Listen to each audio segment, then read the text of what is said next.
বাংলাদেশের ছেলেমেয়ের জন্মসূত্রেই শিরক। মানে মরার পরে জান্নাতের পথ তেমন আশা করা যায় না। ভারত, বাংলাদেশ, পাকিস্তানে, বিশেষভাবে বাংলাদেশে শিরকের বন্যা। আমরা তো বলি যে বন্যা পানির বন্যা, আসলে শিরকের বন্যা এদেশের মাটিতে চলছে। যার কারণে আমি এদেশের কে মানুষ শিক্ষিত আমি কোনোদিন হিসাব নিয়ে আসতে পারিনি। যারা খুব স্বাগত জানিয়ে আগ্রহ সহকারে এইসব গান বলে, তাকে আমি শিক্ষিত মানুষ বলতে আমি কষ্ট পাই। কেনই বা বলবো? ঠাকুর বাঙালিদের শত্রু, ঠাকুর মুসলমানের শত্রু, ঠাকুর ঢাকা বিশ্ববিদ্যালয়ের শত্রু। ভারত, বাংলাদেশ, পাকিস্তানের মুসলমান যখন ইংরেজদের হাতে নির্যাতিত, তখন ঠাকুর লন্ডনে মুচ পাকায়। সেই ঠাকুরের গান আমার ছেলে মেয়ে বলবে। ঠাকুর প্রত্যেক বাক্যে বলছে সব সময়, এই আকাশ কালিমার, এই আকাশ বাতাস কালিমার, অথচ আকাশ বাতাস কালিমার নয়। শিরক দিয়ে ঘেরা এদেশ। পৃথিবীর সবচেয়ে বড় পাপ হলো শিরক, কিন্তু ভাষা এমন নয়। পৃথিবীর দ্বিতীয় মহাপাপ হলো পিতামাতার অবাধ্য চলা, কিন্তু ভাষা এমন নয়। পৃথিবীর তৃতীয় মহাপাপ হলো মিথ্যা সাক্ষী দেওয়া। বগুড়া জেলে 20 বছর, 25 বছর, 10 বছর থেকে কত মানুষ জেলে আছে যে নিজেই জানে না আমি কেন জেলে। জজ জানে না ঘটনা কি, উকিল জানে না ঘটনা কি, সাক্ষীও জানে না ঘটনা কি। সাক্ষীকে বলেছে তোমাকে আমি 50,000 টাকা দিব, এভাবে সাক্ষী দিবা। তখন সাক্ষী জজের সামনে বলছে যে আমি 2 চোখে মারতে দেখেছি, অথচ যার কথা বলছে সে সেদিন বগুড়াই ছিল না, কিন্তু বলছে যে আমি 2 চোখে দেখেছি। তার নাম মিথ্যা সাক্ষী। রাসূল সাল্লাল্লাহু আলাইহি সাল্লাম যেভাবে বলেছেন তাতে মিথ্যা সাক্ষী পৃথিবীর তৃতীয় মহাপাপ। মিথ্যা সাক্ষী মহাপাপ, এ কথাই ঠিক, এবং সিরিয়ালে 3 নম্বর মহাপাপ, কিন্তু তার ভাষা এমন নয়। ওই হাদিসের সিরিয়ালে 4 নম্বর মহাপাপ হলো সুদ খাওয়া, কিন্তু ভাষা সুদের যেভাবে আল্লাহ নবী উল্লেখ করেছেন, পৃথিবীর আর কোনো পাপের ভাষা এমন নয়। তিনি বলেন, কেউ যদি জেনে শুনে 1 টাকা সুদ খায়, তাহলে 36 বার জেনা করে যত পাপ হবে, 1 টাকা সুদ খেলে তার চেয়ে বেশি পাপ হবে। রাসূল সাল্লাল্লাহু আলাইহি সাল্লাম বলেন, সুদের পাপের 17টি ভাগ রয়েছে। ছোট ভাগ হলো মার সাথে জেনা করলে যেমন পাপ হয়। জেনা তো মহাপাপ। রাসূল সাল্লাল্লাহু আলাইহি সাল্লাম বলেন, আল বিক্র বিল বিক্রে জিলদু মিয়াত তাগরিবু সানা। অবিবাহিত ছেলে মেয়ে যদি জেনা করে, তাহলে তাকে ইট 1 বছরের জন্য 100 লাঠি পিটিয়ে এলাকা থেকে তাড়িয়ে দিতে হবে। তিনি বলেন, আর সাইব বিসাইব রাজম। বিবাহিত পুরুষ নারী যদি জেনা করে, তাহলে তাকে ইট ঢেল পাথর দিয়ে মেরে মেরে মেরে ফেলতে হবে, তার বেঁচে থাকার কোনো সুযোগ নেই। উল্লেখ্য যে 3 শ্রেণীর মানুষকে হত্যা করতে হয় অপরাধের কারণে। 2 শ্রেণীর মানুষের বাঁচার পথ আছে। 3 শ্রেণীর মানুষকে অপরাধের কারণে সরকারিভাবে হত্যা করতে হয়। 2 শ্রেণীর মানুষের বাঁচার পথ আছে, 1 শ্রেণীর মানুষের বাঁচার পথ নেই। 2 শ্রেণীর মানুষের বাঁচার পথ, 1 শ্রেণীর মানুষ হচ্ছে, কেউ যদি বলে আমি কোরআন মাজিদ মানি না, তাহলে সে মোরতাদ, তাকে সরকারিভাবে হত্যা করতে হবে। তাকে ফাঁসির মঞ্চে নিয়ে আসা হয়েছে, ফাঁস গলায় দেওয়া হবে। ও তখন বলছে আমার ভুল হয়েছে, আমার ভুল হয়েছে, আমি কথা ফিরিয়ে নিলাম। তখন তার আর ফাঁসি হবে না। অপরাধ ছিল ফাঁসির, কিন্তু কথা ফিরিয়ে নেওয়াতে তার আর ফাঁসি হলো না। 2, কেসাস। আপনি যদি আমাকে হত্যা করেন, তাহলে আমার বাপ মা আপনাকে হত্যা করে নেবে, এর নাম কেসাস। আপনি যদি আমাকে হত্যা করেন, আমার বাপ মা আপনাকে হত্যা করে নেবে, এর নাম কেসাস। এটাই আল্লাহর বিধান। এখন আপনাকে মঞ্চে নিয়ে যাওয়া হয়েছে, ফাঁসি গলায় দেওয়া হবে। তখন আমার বাপ মা বলছে না না, আমরা মাফ করে দিলাম, আমরা কেসাস নিব না, আমরা মাফ করে দিলাম, আমরা কেসাস নিব না। তাহলে তাকে ফাঁসির মঞ্চ থেকে নামিয়ে নিতে হবে, তার ফাঁসি হবে না। 2, বিবাহ করার পরে যদি কেউ জেনায় লিপ্ত হয়, এই ছেলে কথা বলো কেন? আর যে কথা বলছে কি বোকা মানুষ নাকি? তোমরা তাকে ওইদিকে নিয়ে যাও। যারা আপনারা দেখতে পাচ্ছেন, যারা দেখতে পাচ্ছেন না, দয়া করে মুখ বন্ধ করে রাখবেন কিছুক্ষণ। রাত গভীর হয়েছে, এই কথা ঠিক, প্রতিষ্ঠান তো আপনাদের।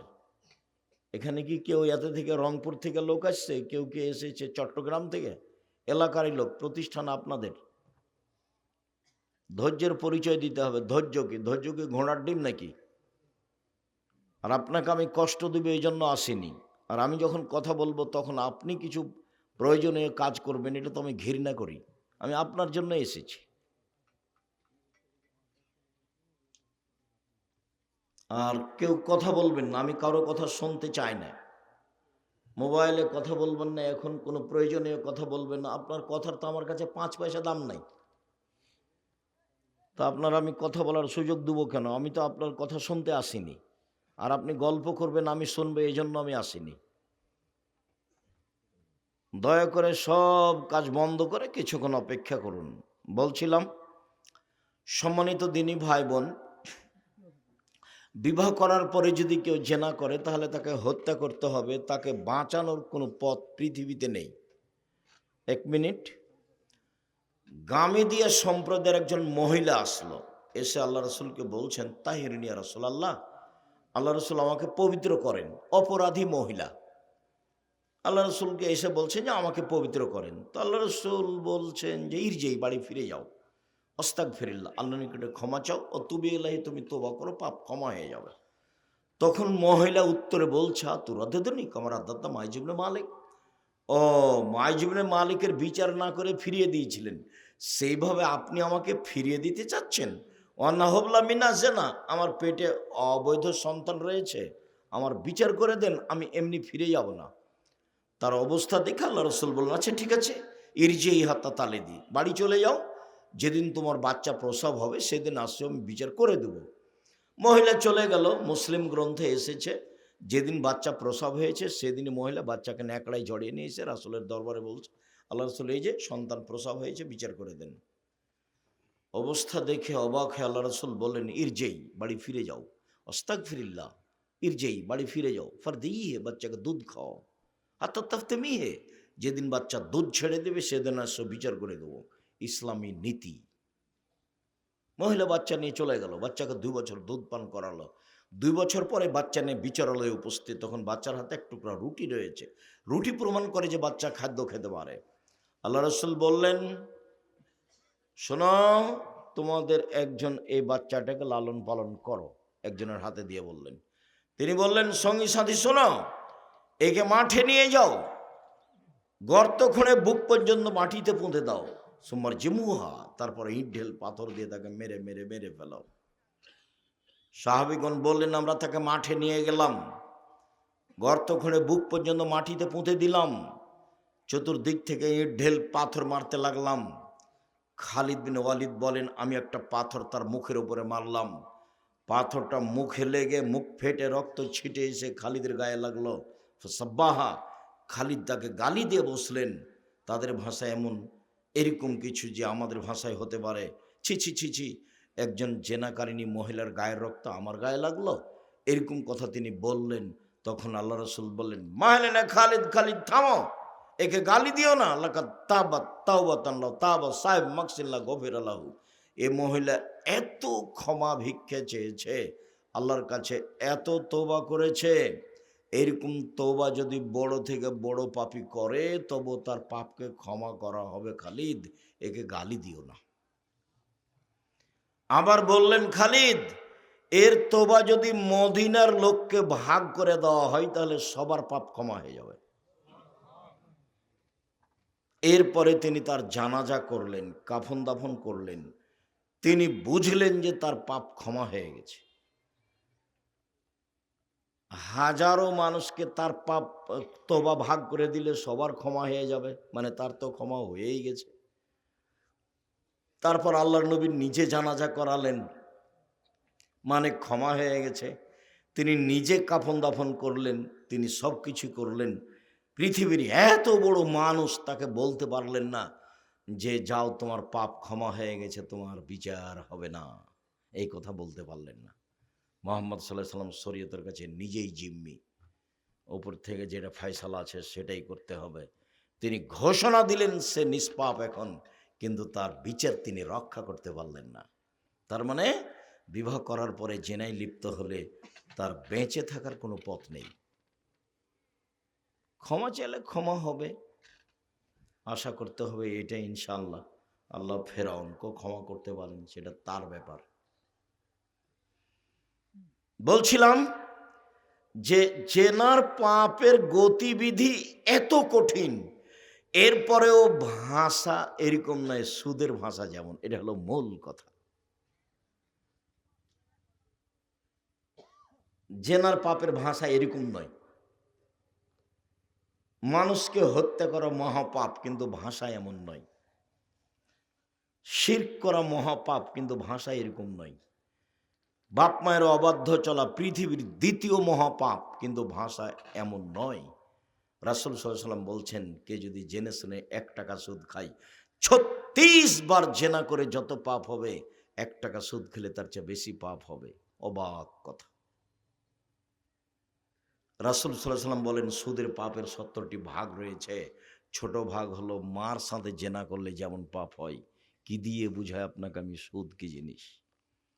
তোমার মা তো কিস্তি তুলে নানান কিছু করছে, তুমি জানো তোমার চোখের সামনে যে একটা লোক বাড়ি, যারা সুদ কিস্তিতে তুলে টাকা উঠাচ্ছে তাদের বাড়ি হারিয়ে যাবে। কেন? এটাও একটা অবাক যে অন্য কোনো পাপের কারণে ফলাফল এরকম হবে, সুদের যে ফলাফল আল্লাহ রসুল ওভাবে বলেননি। আল্লাহ রসুল বলছেন, আল্লাহ বলছেন, পৃথিবীর মানুষ শুনে রেখো, ইয়ামহাকুল্লাহুর রিবা ইউরবিস সাদাকাত, সুদ মানুষের টাকাকে কমিয়ে দেয়, দান মানুষের টাকাকে বেশি করে দেয়। এই পাপের ক্ষমতাই ভিন্ন।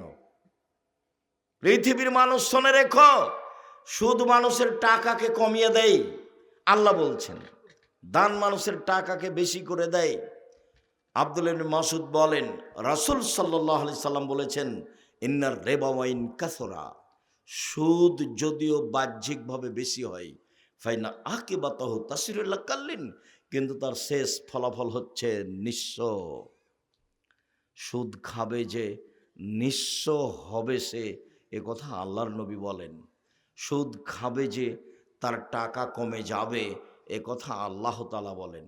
আর আমি আব্দুর রাজ্জাক বিন ইউসুফ দুইটার সমন্বয়ে বলেছি, সুদ খাবে যে তাকে একদিন না একদিন ভিক্ষা করতেই হবে, নিশ্চিত ভিক্ষা করে খেতে হবে। সে নিজে খাবে, না হলে তার ছেলে মেয়ে খাবে, কেউ না কেউ খাবে, এই টাকা থাকবে না। সাধারণত সুদ খেলে দেশের টাকা 2-1 ধনী মানুষের কাছে চলে যায়, বাকি লোক নিঃস্ব হয়ে যায়। সাধারণত সুদ খেলে পৃথিবীর 2-1টা দেশে টাকা চলে যায়, বাকি দেশগুলি দেউলিয়া হয়ে যায়। এটা তো আল্লাহর বিধান, হতেই হবে। বহু পরিবার আপনাদের চোখের সামনে কিস্তি তুলে কি কি করছিল, দেখুন বাড়িটা নিয়ে নিয়েছে ব্যাংকওয়ালা, ও এখন রাস্তায় নেমে গেছে, বাড়িটাই নেই। আপনাদের চোখের সামনে আছে কিনা আমি আমার বাসার সামনে দেখেছি, বাড়িটাই নেই। কিস্তিতে টাকা উঠিয়েছিল, এখন আর ও বাড়িটাই নেই, গেছে সব। তা আল্লাহ বলছে। আরেকটা জরুরি কথা যে আল্লাহ তাআলা বলছেন, ওয়াহাল্লাল্লাহুল বাই'a ওয়া হাররামার রিবা, আল্লাহ সুদকে হারাম করলেন আর ক্রয় বিক্রয় ব্যবসাকে হালাল করলেন। পাশাপাশি দুইটা এমন কেন? আল্লাহ তাআলা বলেন, পৃথিবীর মানুষ শুনে রেখো, সুদ চিরদিনের জন্য হারাম। আল্লাহ তাআলা বললেন, পৃথিবীর মানুষ শুনে রেখো, ব্যবসা চিরদিনের জন্য হালাল। সুদ হারাম, ব্যবসা হালাল। পাশাপাশির রহস্য কি? ওই সময় এক শ্রেণীর মানুষ বলতো, সুদেও টাকা বাড়ে, ব্যবসাতেও টাকা বাড়ে, তা একটা জায়েজ একটা না জায়েজ কেন? দুটাই জায়েজ হবে। সুদ খেলেও টাকা বাড়ে, ব্যবসা করলেও টাকা বাড়ে, তো দুটাই জায়েজ হবে, তো একটা হারাম একটা হালাল কেন? আমি এক ধরনের বলতাম, কিন্তু আব্দুল্লাহর বক্তব্য একদিন শুনছিলাম আমি, যখন ও লন্ডন থেকে আসলো, তখন আমি বুঝলাম যে ওহো, সুদের ঘটনা তো তাই। আমি তো কোনো দিন ধরতে পারিনি এটা, আমি তো অনুবাদ করি এবং বলি। রহস্য হলো এই, যে টাকার জন্ম হয়েছে বিনিময়ে ব্যবহারের জন্য। আল্লাহ মুদ্রাকে সৃষ্টি করেছেন বিনিময়ে ব্যবহার করার জন্য। আমি এই টিস্যু বক্সটা নিয়েছি, বিনিময়ে 30 টাকা দিয়েছি, তো আমার টাকাটা এইটার বিনিময়ে ব্যবহার হলো। আমি 10 কেজি চাউল কিনেছি, বিনিময়ে আমি রিয়াল দিয়েছি। আমি 20 কেজি গম কিনেছি, বিনিময়ে আমি ডলার দিয়েছি। তাহলে বিনিময়ে ব্যবহার হওয়ার জন্য কিসের জন্ম হয়েছে? টাকার, মুদ্রার। তো এখন যদি কেউ টাকা দিয়েই টাকা নেয় তাহলে কি বিনিময় হলো? তো যেই জিনিসটা হুবাহু কম বেশ হয় এর নাম সুদ, তার নাম জুলুম। যখন মানুষ টাকা দিয়ে টাকা নেবে তখন টাকার উপরে জুলুম করা হবে। আল্লাহ টাকাকে যে জন্য সৃষ্টি করেছেন তখন আর সেই মানে টাকা থাকতে পারলো না, তখন ওই লোকটা টাকার উপরে জুলুম করলো। আর যার উপরে জুলুম করা হবে সে থাকতে পারে না, সে একদিন যাবেই। আমাদের বিএনপির সভাপতির চেয়ারম্যান দায়িত্বশীল মানুষ এখানে এসেছেন, আপনারা যদি তাকে সম্মান না করে এমনি কোথাও বসতে দেন নিচে, তাহলে মনে করবে যে আমাকে তো সম্মান করলো না। তখন ধীরে ধীরে উনি কী করবেন? চলে যাবেন, কেটে পড়বেন। কেননা তিনি বুঝতে পারছেন যে আমাকে অপমান করা হচ্ছে। টাকা যখন বুঝতে পারবে টাকা যে আমাকে অপমান করা হলো, তখন টাকা আর সেখানে থাকবে না। খুব ভালোভাবে মনে রাখতে হবে, টাকার জন্ম হয়েছে কিসের কারণে? বিনিময়ে ব্যবহারের জন্য। বোঝা যায় না কথা মনে হয়। টাকার জন্ম কেন হয়েছে? বিনিময় ব্যবহারের জন্য। এইটা দিয়ে আরেকটা নিতে হবে, এইটা দিয়ে আরেকটা নিতে হবে। যখন আপনি টাকা দিয়ে টাকা নেবেন তখন কি আল্লাহ তাকে যে জন্য সৃষ্টি করেছেন সেটা কি হলো? সেটা হলো না, তখন আর থাকতে পারবে না, তখন একদিন না একদিন চলে যাবে। তাই আল্লাহ বলছেন ইয়ামহাকুল্লাহু রিবা, সুদ মানুষের টাকাকে কমিয়ে দেয়, দান মানুষের টাকাকে বেশি করে দেয়। আল্লাহ রসুল বলছেন পৃথিবীর মানুষ শুনে রেখো, যদিও সুদ বাহ্যিকভাবে বাড়ে কিন্তু তার শেষ পরিণতি হচ্ছে নিঃস্ব।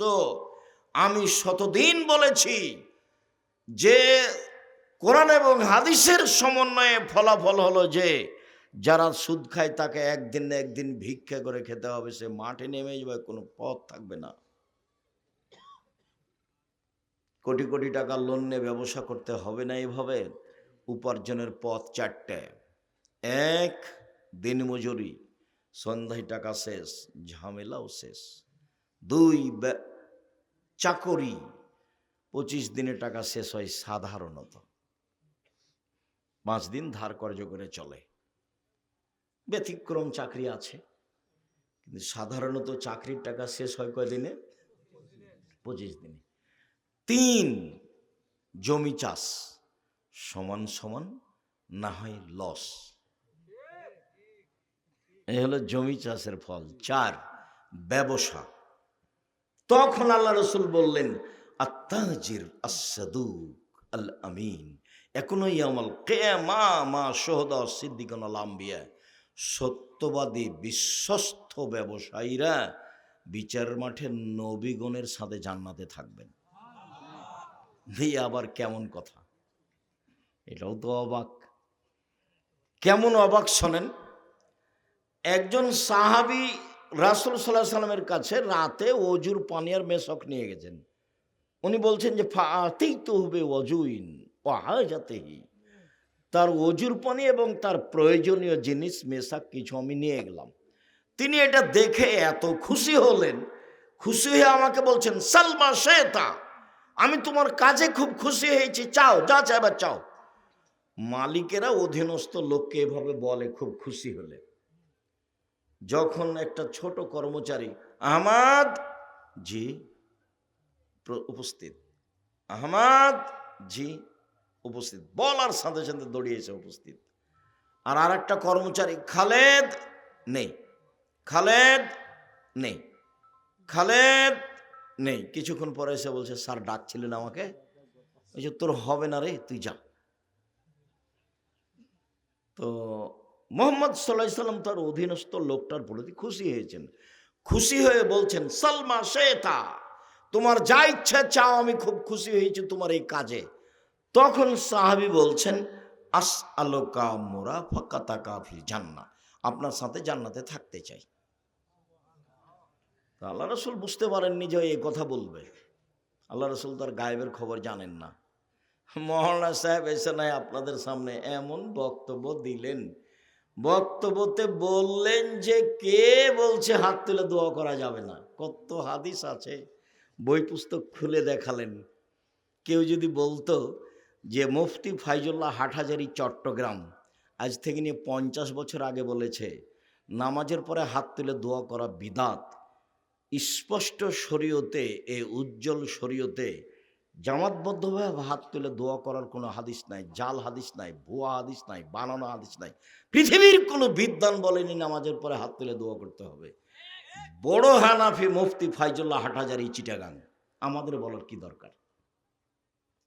মুফতি ফাইজুল্লাহ হাটহাজারী চট্টগ্রাম বড় মুফতি, আজ থেকে 50 বছর আগে কলমে লিখেছে যে নামাজের পরে হাত তুলে দোয়া করতে হবে। তার জাল হাদিসও নাই, ভুয়া হাদিসও নেই, হাদিসই নেই, মানে জাল জয় ভুয়াও নাই। এখন কি হাদিস খুলে দেখালেন আল্লাহই ভালো জানে। তো মুফতি ফাইজুল্লাহ হাটহাজারীর বইয়ের সাথে বাহাস করলে হয়, বই তো আছেই, উনি কলমে লিখে গেছে। আর বোখারি ওনারা পড়ান, বোখারিতে এক জায়গাতে বাপ বাঁধা আছে, অধ্যায় অনুচ্ছেদ উল্লেখ করা আছে, ইমামকেও সূরা ফাতিহা পড়তে হবে, মুক্তাদিকেও পড়তে হবে, নীরবে কেরাত হলেও পড়তে হবে, সরাবে কেরাত হলেও পড়তে হবে, একাই থাকলেও পড়তে হবে, জামাতবদ্ধ থাকলেও পড়তে হবে। বোখারি, ইমাম বোখারি এইভাবে উল্লেখ করেছেন, সূরা ফাতিহা একাই থাকলেও পড়তে হবে, জামাতে থাকলেও পড়তে হবে, ইমাম হলেও পড়তে হবে, মুক্তাদি হলেও পড়তে হবে, সরবে হলেও পড়তে হবে, নীরবে হলেও পড়তে হবে। তো বাহাস খোলা মাঠে না করে ইমাম বুখারীর সাথে করলেই তো হয়। খোলা মাঠে না করে ইমাম বুখারীর সাথে করলে হয় না? ইমাম বুখারীর সাথে বাহাস করবেন, ইমাম বুখারীর বিরুদ্ধে বই লিখে ভরে দিবেন, আর একবারে খোলা মাঠে আপনার দিবে কি, এটাকে বলছে তো ফেসবুক, ফেসবুকে দেখে আমি ইমাম বুখারীর বিরুদ্ধে লিখে দিলাম, আমি ইমাম বুখারীর বিরুদ্ধে লিখে দিলাম, দিন রাত পোস্ট দিবে ইমাম বুখারীর বিরুদ্ধে, ইমাম বুখারীর বিরুদ্ধে, ইমাম বুখারীর বিরুদ্ধে, দিন রাত পোস্ট দিবে, যেভাবে চলছে দুনিয়া। আর বলবে মুফতি ফাইজুল্লাহ হাটহাজারীর চিটাগাংয়ের বিরুদ্ধে বললাম, মুফতি ফাইজুল্লাহ হাটহাজারী চিটাগাংয়ের বিরুদ্ধে বললাম, তাহলে তো হয়। আল্লাহর নবী গায়েবের খবর জানতেন না, এটাই চূড়ান্ত। আল্লাহর নবী গায়েবের খবর জানতেন না, এটাই চূড়ান্ত। সাহাবী কি বলবে রাসূলের জানা ছিল না? আল্লাহ রাসূল আমভাবে বলে দিয়েছেন তোমার যা ইচ্ছা তাই চাও। তখন সাহাবী বলেছেন আপনার সাথে জান্নাতে থাকতে চাই। তখন আল্লাহ রাসূল বলছেন আওয়া গায়রা জালেক, না না না না না না, এটা নয়, এটা নয়, এটা নয়, অন্য কিছু চাও। কেন? যেভাবে বলেছেন সেভাবে উত্তর দিন, ঠিক আছে জান্নাতে নিয়ে থাকবো। তার মানে ও তো কি বলবে রাসূলের জানা ছিল না, এমন দাবি জানিয়েছে যেটা আল্লাহ রাসূল জানতেন না। দেখলেন যে ওহো, এ দাবি তো আমি পূরণ করতে পারবো না। তখন আল্লাহ রাসূল বলছেন আওয়া গায়রা দালেক, না এটা নয়, এটা নয়, অন্য কিছু চাও। তখন সাহাবী বলছেন হোয়া যাকা, ওটাই চাই, ওটাই চাই। তখন আল্লাহ রাসূল বলছেন যে ইন্নী আলা নাফসিক বিকাসরাতিস সুজুদ, তুমি একটু বেশি বেশি তাহাজ্জুদ পড়ে আমাকে সাহায্য করো। মুহাম্মদ সাল্লাল্লাহু আলাইহি ওয়াসাল্লাম বলছেন আমাকে সাহায্য করো বেশি তাহাজ্জুদ পড়ে, আমি তোমাকে জান্নাতে নিয়ে পাশে থাকার চেষ্টা করব। আর এখন আল্লাহ রাসূল বলছেন সত্যবাদী বিশ্বস্ত ব্যবসায়ীরা নবীর সাথে জান্নাতে থাকবেন। বহু বচন বলেছেন নবীগণের সাথে, সিদ্দিক সোহদাদের সাথে। ব্যবসা কি জিনিস? অবাক কথা, ব্যবসা কি জিনিস? যদিও আল্লাহ রাসূল বলেছেন কেউ যদি 2টা মেয়ের লালন পালন করে, 2টা মেয়ে 2টা বেটি, তাহলে আমি মুহাম্মদ সাল্লাল্লাহু আলাইহি সাল্লাম আর সে লোক জান্নাতে এভাবে থাকবো, পিতা আর আমি।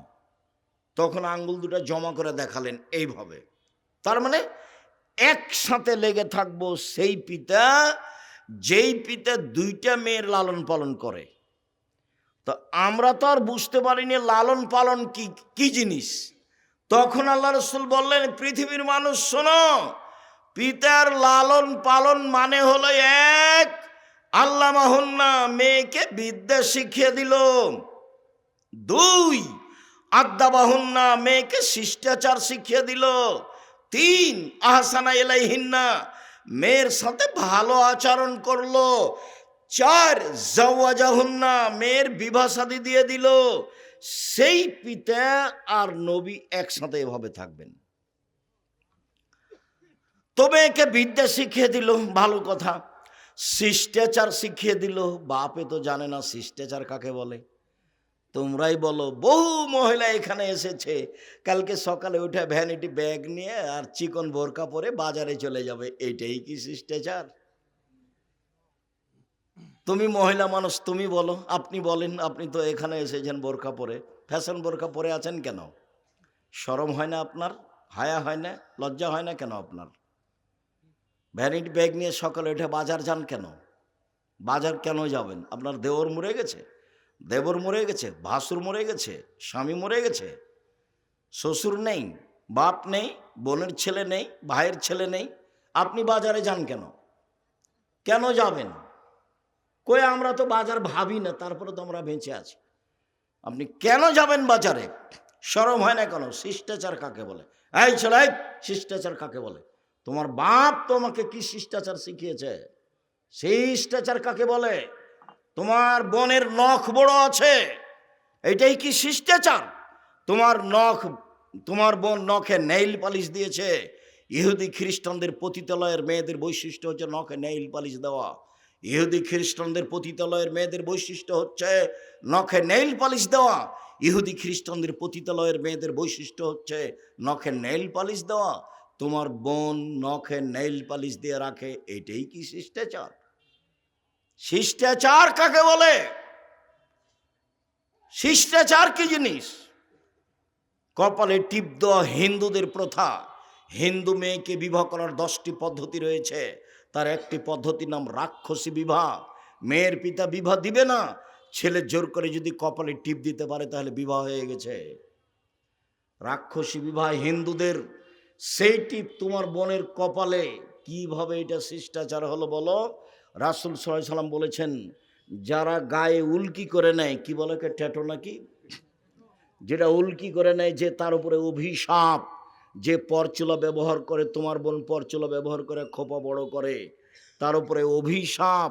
যে ভরু তুলে চিকন করে, তার উপরে অভিশাপ। যে দাঁত ছিলে চিকন করে, তার উপরে অভিশাপ।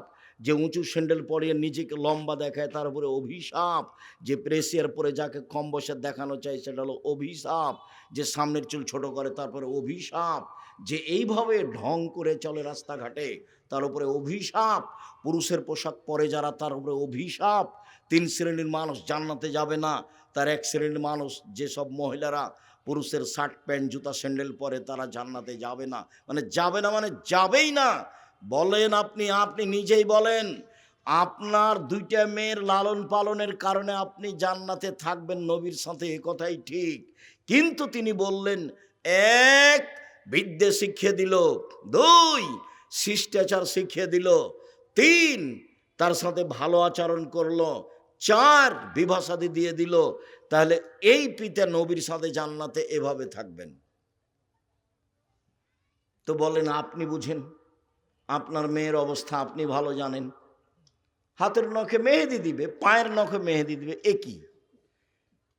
তার মানে আপনি জাহান্নামে চলে গেছেন। মরেন, ঢুকেননি কেন? মরেননি এই জন্য। নবীর সাথে থাকা বাদ দিয়ে কি হয়েছে?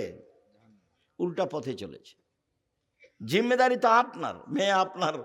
আর লালন পালন ঠিক করবো আমি, শিষ্টাচার আমি শিখাবো? মেয়ে আপনার, শিষ্টাচার আমি কি দিয়ে শিখাবো? ওই যে ফ্যাশন বোরকা পরে এসেছে, একটু পরে যাবে, হ্যাঁ করে এসেছে, আবার হ্যাঁ করে চলে যাবে। আপনি ভালো জানেন শিষ্টাচার কাকে বলে, নবীর সাথে তো থাকা যাবে। বলছিলাম, সম্মানিত দিনী ভাই বোন, সত্যবাদী বিশ্বস্ত ব্যবসায়ীরা নবীর সাথে জান্নাতে থাকবেন, এ কথা মুহাম্মদ সাল্লাল্লাহু আলাইহি সাল্লাম বলেন। ব্যবসার খাতে আরেকটি বাক্য রাসূল সাল্লাল্লাহু আলাইহি সাল্লাম বলছেন, ইয়া মাশারাত তুজ্জার, হে ব্যবসায়ীরা শোনো, ইন্নাল বাইয়া ইয়াহজারুহুল কিজবুল হালাফ, ব্যবসাতে অনেক সময় মিথ্যা কথা চলে আসে, ব্যবসায় অনেক সময় কসম চলে আসে। ফাসুবহু বিসাদকা, দান করে ওটা মিটিয়ে দাও। তিনি নিজেই ব্যবসায়ী ছিলেন, পার্টনারে ব্যবসা করতেন, ব্যবসা কী জিনিস তিনি ভালো বুঝতেন। যখন মদিনায় তিনি চলে গেলেন, অনেক দিন পরে যখন মক্কা বিজয় হয়ে গেল, এক বন্ধু ছোটকালের ব্যবসায়ী মদিনায় গেছেন, তখন বলছেন স্বাগত, ধন্যবাদ আমার দিনী মুসলিম ভাই, আমার পার্টনার, ব্যবসায়ী পার্টনার, আপনাকে আমি স্বাগতম জানাই। এ কথা মুহাম্মদ সাল্লাল্লাহু আলাইহি ওয়াসাল্লাম বলছেন। কারণ ব্যবসা করতেন তিনি, ব্যবসা ভালো বুঝতেন, যার কারণে তিনি বলছেন ব্যবসায় মিথ্যা কথা আছে, ব্যবসায় কসম আছে, অতএব তোমরা দান করে সেরে মিটিয়ে দাও। মূল কথা বলেন তো আব্দুর রাজ্জাক সাহেব, আসলে ঘটনা কি? সত্যবাদী ব্যবসায়ী নবীর সাথে জান্নাতে থাকবেন কেন? এর মূল কথা যেটা, সেটা হলো এই, দিনমজুরি করলে অসহায় মানুষের সহযোগিতা করা যায় না। দিনই তো চলে না, তো সহযোগিতা করবে কি? 2, চাকরি করলে 25 দিনেই টাকা শেষ হয়েছে, ওই তো ধার কর্জ করে 5 দিন চলেছে, কি সহযোগিতা করবে? আর জমি চাষ তো সমান সমান না হলে লস, ও কি দিয়ে সহযোগিতা করবে? মানুষ যদি মানুষের সহযোগিতা করতে চায়, তাহলে ব্যবসাতে আসতে হবে।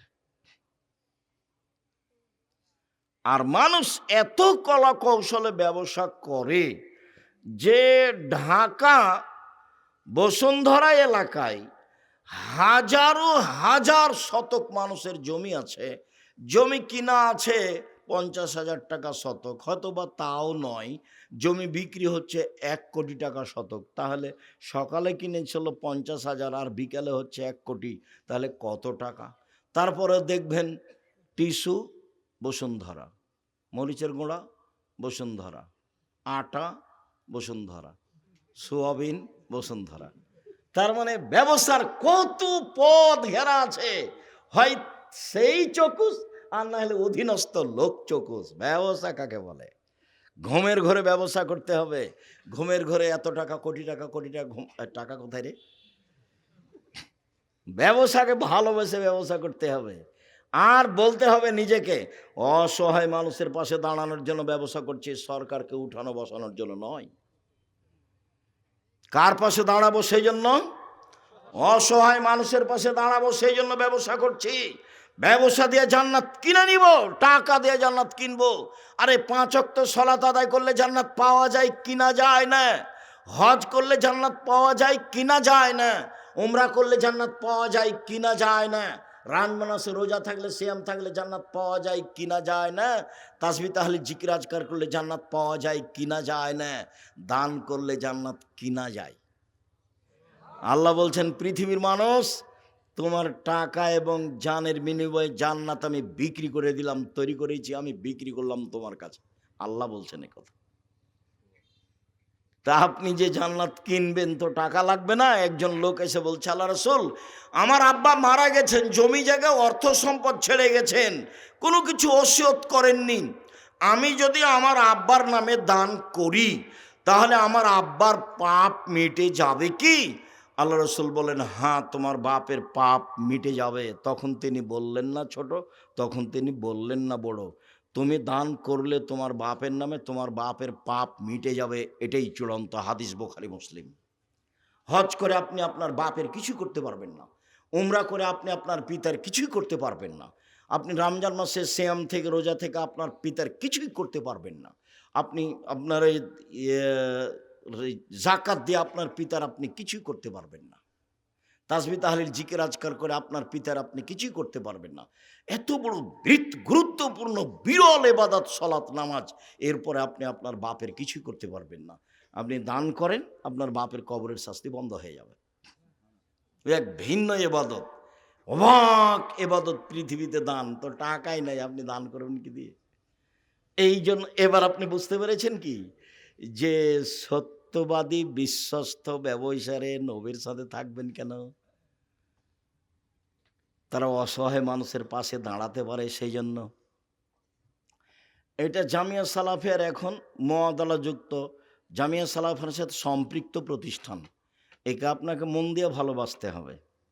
জামিয়া সালাফায় প্রায় 5,000-এর বেশি ছেলে মেয়ে আছে, 300 জন শিক্ষক শিক্ষিকা আছে, 40 লক্ষ টাকা মাসে বেতন লাগে, 40 লক্ষ। প্রায় সব জমি কিনা।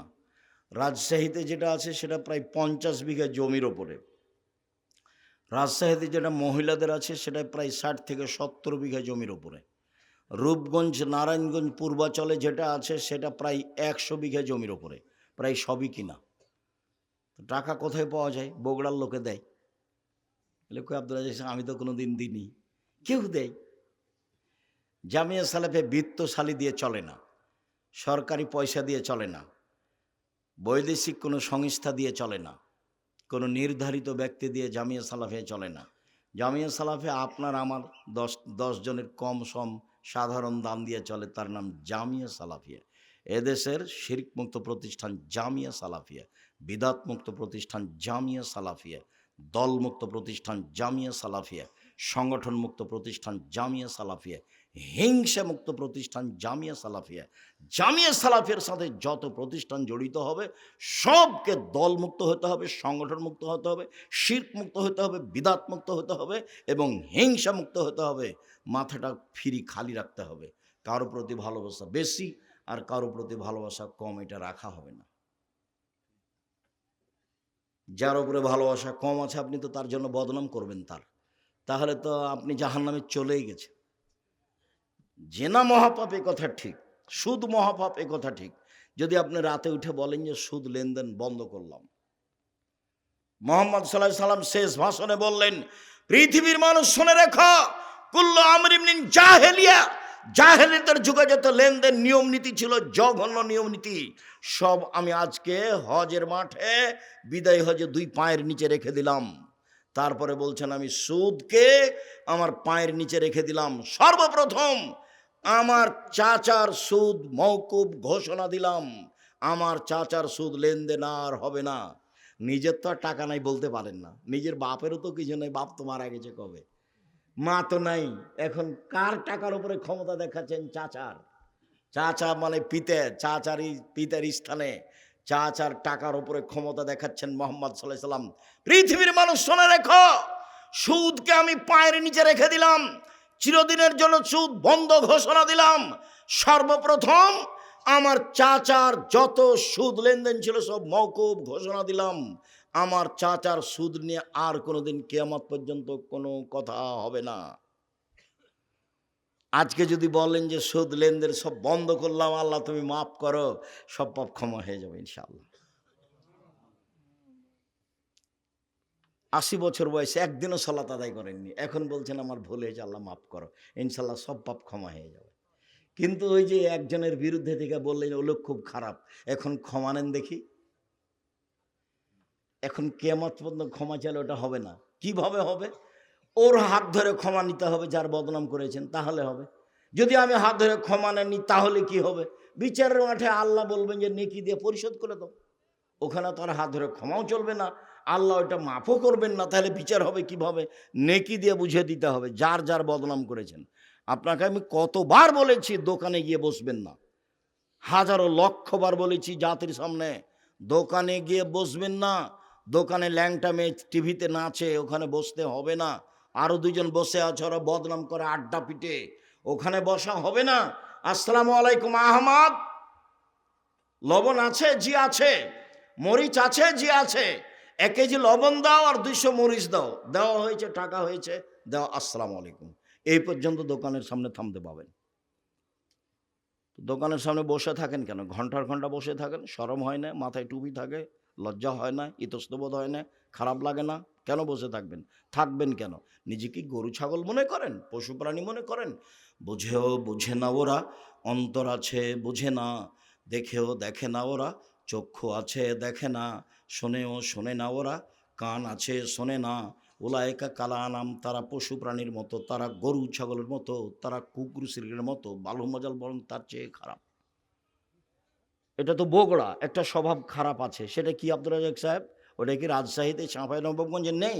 হয়তো বা আছে কম, আমার ধরা পড়েনি। এখানে খারাপটা কি? বোনকে জমি দেয় না, সেটা খারাপ। বোন জমি চাইলে নাকি অপরাধ? তবে যা যা বের হয়ে বাড়ি থেকে যা, ওটা কি ও জমি পাই সে সূত্রে ভাইয়ের বাড়ি এসেছে, না ওর বাপের এটা সন্তান, ও নিজ ভাই সেই জন্য এসেছে? আত্মীয়তার সূত্রে ও ভাইয়ের বাড়ি এসেছে, ভাগ পাই সেই জন্য আসেনি। সন্ধ্যা হতে হতে ভাইকে বোনকে জমি দিতে হবে। 1 ঘন্টা আপনার কাছে জমি রাখা যাবে, এর কোনো বৈধতার পথ দুনিয়াতে নেই। পশু প্রাণীর মতো জীবিকা নির্বাহ করে কোনো লাভ নেই বলছিলাম। সম্মানিত দিনী ভাই বোন, রাসূল সাল্লাল্লাহু আলাইহি সাল্লাম বলেন, লানা আকেলা রিবা মুকালাহু কাতিবহু শাহিদাইহি, সুদ খায় যে তারপরে অভিশাপ, সুদ দেয় যে তারপরে অভিশাপ, সুদের অঙ্ক কষে যে তারপরে অভিশাপ, সুদের সাক্ষী দেয় যে তারপরে অভিশাপ। সবাই সমান সমান। রাসূল সাল্লাল্লাহু আলাইহি সাল্লাম বলেন, সুদ খায় যে তারপরে অভিশাপ, সুদ দেয় যে তারপরে অভিশাপ, শরীরে উল্কি করে যে তার উপরে অভিশাপ, দাঁত ছিলে চিকন করে যে তার উপরে অভিশাপ, পরচুলা ব্যবহার করে যে তার উপরে অভিশাপ, ছবি অঙ্কন করে যে তার উপরে অভিশাপ। শুনুন সম্মানিত দিনী ভাই বোন, রাসূল সাল্লাল্লাহু আলাইহি সাল্লাম চিরদিনের জন্য সুদকে হারাম করেছেন। একজন সাহাবী খায়বার এলাকা থেকে খুব দামি খেজুর নিয়েছেন, তার নাম তামার বার্নি। আল্লাহ রাসূলের সামনে নিয়ে আসতে আল্লাহ রাসূল বলছেন, খায়বারের সব খেজুরই কি এমন? তখন বলছেন বেলাল, আল্লাহর নবী, আমাদের কাছে ছিল তামারুন রাদিউ, দুর্বল কীট খেজুর, মানে যেগুলো ফেলে দিতে হবে এরকম খেজুর ছিল। আমরা 2 কেজি দিয়ে 1 কেজি নিয়েছি, 2 সা দিয়ে 1 সা নিয়েছি। তখন আল্লাহ রাসূল বলছেন, ওহ, এটাই তো সুদ, এটাই তো সুদ, এটাই তো প্রকৃত সুদ, যেটা হুবাহু বেশি হয়। ধানে ধান সমান সমান চলে, জবে জব সমান সমান চলে, গমে গম সমান সমান চলে, লবণে লবণ সমান সমান চলে, কিন্তু যখন কমবেশ হয় তখনই হয় সুদ। এই জন্য টাকা যদি কমবেশ হয় তখনই হয় সুদ। সম্মানিত দিনী ভাই বোন, রাসূল সাল্লাল্লাহু আলাইহি সাল্লাম এক লম্বা হাদিসের আলোচনায় এক পর্যায়ে বললেন, একটা লোক রক্তের নদীর মাঝামাঝিতে পড়ে আছে, একটা লোক পাশে দাঁড়িয়ে আছে, তার হাতে একটা পাথর রয়েছে। ভিতরের লোকটা যতবার নদী থেকে উঠার চেষ্টা করছে, নদীতে পানি নেই, শুধু রক্ত, রক্তের নদীতে লোকটা পড়ে আছে। যতবার উঠার চেষ্টা করে, পাশ থেকে তার মুখের উপরে পাথর মেরে তাকে নদীর মাঝামাঝিতে করে দেওয়া হয়। এক পর্যায়ে আল্লাহ রাসূল যখন বললেন দুইজনকে, বলো তো তোমরা এসব কি ঘটনা? তখন আল্লাহ রাসূল বললেন, ওই যে লোকটা রক্তের নদীতে পড়েছিল সে লোকটা হচ্ছে সুদখোর। যতদিন পর্যন্ত বিচার না হবে ততদিন পর্যন্ত তাকে রক্তের নদীতে ফেলে রাখা হয়েছে, তাকে পাথর থেকে পাশ থেকে পাথর মেরে তার মুখ কানকে ভেঙে চৌচির করা হবে। আরও অবাক যে কোনো পাপীকে বিচারের শেষ দিন পর্যন্ত রক্তের নদীতে ফেলে রাখা হবে না। সে জেনা হোক, সেটা চুরি হোক, সেটা ডাকাতি হোক, সেটা নামাজ ছেড়ে দেওয়া হোক, সেটা মানুষকে হত্যা করা হোক, সেটা যেটাই হোক না কেন, সুদখোর ছাড়া বিচারের দিন পর্যন্ত মরার পর থেকে রক্তের নদীতে কাউকে ফেলে রাখা হবে না, সুদখোর ব্যতীত। কথা কি বোঝা যায়? যেদিন মরেছে সেদিন থেকে রক্তের নদীতে ফেলে দেওয়া হবে। যতবার উঠার চেষ্টা করবে ততবার পাশ থেকে পাথর মেরে তার মুখকে ভেঙে চৌচির করে দেওয়া হবে, তার নাম সুদ। খবরদার লোন নিয়ে ব্যবসা করতে যাবেন না। লোন নিয়ে ব্যবসা করেছেন আপনার তো জানা যাই হবে না, জানা যাই বাতিল। মওলানা সাহেব করে দিচ্ছে, এখন মওলানা সাহেব করে দিচ্ছে তার কি করা যাবে? লোন, ব্যাংকে চাকরি করে, 50 লক্ষ টাকা লোন নিয়েছে, 5 তলা একটা বাড়ি করেছে, লিফটে উঠে আর নামে, বউ খুশি, ছেলে মেয়েও খুশি। এখন ওর বাপ মারা গেছে, তো মক্তবের মসজিদের ইমাম যে ইমামতি করে দিয়েছে, বাস সমস্যা শেষ। এখন আল্লাহ রাসূল বলছেন, এই শোনো, এই লাশের ঋণ আছে নাকি? জি। কেউ পরিশোধ করবে? কেউ দাঁড়ালো না। তখন বললেন যে থাকো, আমি গেলাম, যার ঋণ আছে তার জানাজা নেই, জানাজাই নেই, তার নাম ঋণ।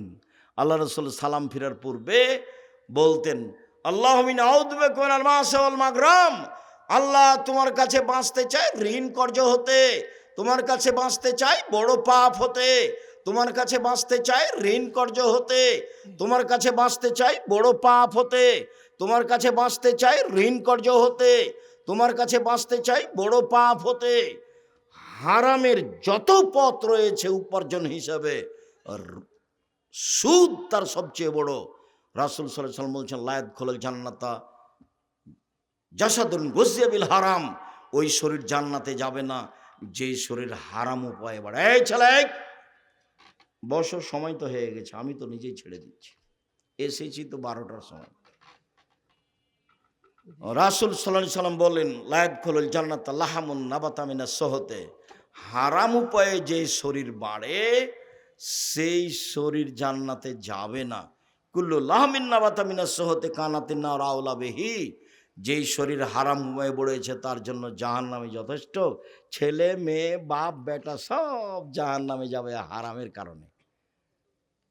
আল্লাহ রাসূল বলছেন যে হার উপার্জন করে তার তার কাপড় হারাম, তার খাওয়া হারাম, তার পোশাক হারাম, তার জীবিকা নির্বাহ হারাম, তার দোয়া কি করে কবুল হতে পারে? দিন রাত দোয়া করলেও কবুল হবে না, সব বন্ধ হয়ে গেছে। অল্প পয়সা উপার্জন করেন বৈধ। আমি বলিনি চকলেটের ব্যবসা করতে হবে, মানে আমি বলেছি চকলেট বিক্রি করে খাও, তার মানে কি এটাই করে খাও? মানে চকলেট দিয়ে বলেছি সবচেয়ে কম পয়সার ব্যবসা করো। বুঝাতে পারলাম না কথা? চকলেটের ব্যবসা করতে বলেছি মানে কি? সবচেয়ে কম পয়সার ব্যবসা করেন, তাহলে তো লোন নেওয়া লাগবে না। ধনী হতে 30 বছর সময় লাগবে, 35 বছর সময় লাগবে। একদিনই কলিকাতায় হিরোইন কিনলেন, ঢাকায় বিক্রি করলেন, কোটি টাকার মালিক হলেন, তার নাম ব্যবসা? ব্যবসা এটা নয়। কলা থেকে শুরু করতে হবে, চকলেট থেকে শুরু করতে হবে, জুতা স্যান্ডেল রাস্তায় বিক্রি করে মাঠে আসতে হবে, তারপরে বিত্তশালী হওয়ার জন্য এটা সময় লাগবে। সম্মানিত দিনী ভাই বোন,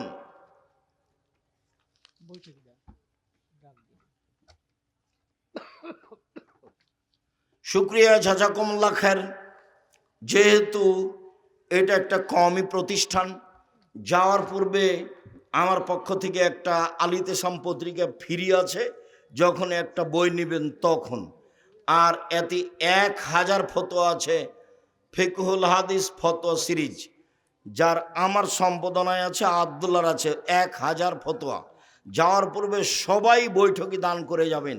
ঈদের মাঠে যেভাবে দিতেন, এখন যে কিভাবে হয় আমার তো জানা নাই। আমি আপনাদের জন্য আন্তরিকভাবে দোয়া করি। 10 টাকা হোক, 50 টাকা হোক, 500 টাকা হোক, সবাই যাবেন। একেবারেই যদি কিছুই না থাকে, কারো কাছ থেকে 10 টাকা নিয়ে দিবেন। আর যারা স্টেজে আছি তারাও বৈঠকি দানে অংশগ্রহণ করব সবাই। আমি নিজেও বৈঠকি দানে আপনাদের এখানে অংশগ্রহণ করছি। আল্লাহ আপনাদের সবাই বৈঠকি দানে অংশগ্রহণ করবেন। যারা স্টেজে আছেন 50,000 20,000 ওটা দেন ভিন্ন কথা, এখন বৈঠকে অংশগ্রহণ করতে হবে সবাকেই। যারা আপনারা আমার সামনে আছেন, যারা স্টেজে আছে, সবাইকে বৈঠকি দানে অংশগ্রহণ করতে হবে।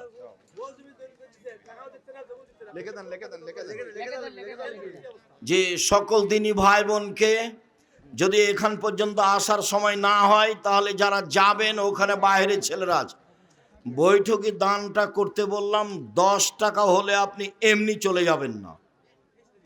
এইটা আমার অনুরোধ, এটা আপনি খেয়াল করবেন।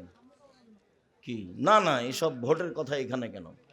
শায়েখ, আমি আপনার চাইতে বড় খাদেম হইতে চাই দিন প্রচারের জন্য, কিভাবে হব?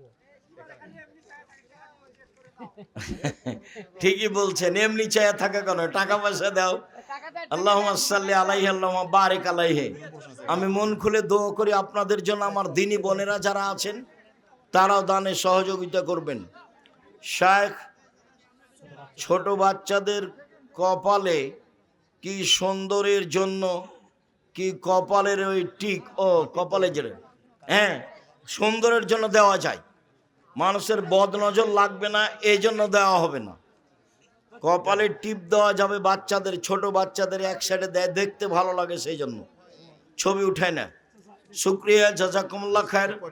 সকল দিনী ভাই বোনকে আমি সম্ভবপর আসতে দেন, যারা পিছনে আছে কম হলেও দান করে যাবেন, কেউ খালি হাতে যাবেন না। হ্যাঁ, আদর্শ পরিবার, আদর্শ নারী সবই আছে। আর উপদেশ বই, যেগুলো বক্তব্য দিই সব উপদেশ বই আছে। এই পাশে ডান আমাদের পাশে বই প্যান্ডেলের ডান পাশে বই হাতে ডানে বই আছে। হাতে নিয়ে যায়। আপনি ফতোয়া দিয়েছেন যে মসজিদে মৃত্যুর ঘোষণা দেওয়া নিষেধ, কিন্তু মাসিক আল ইতেসামে তা জায়েজ বলা হয়েছে।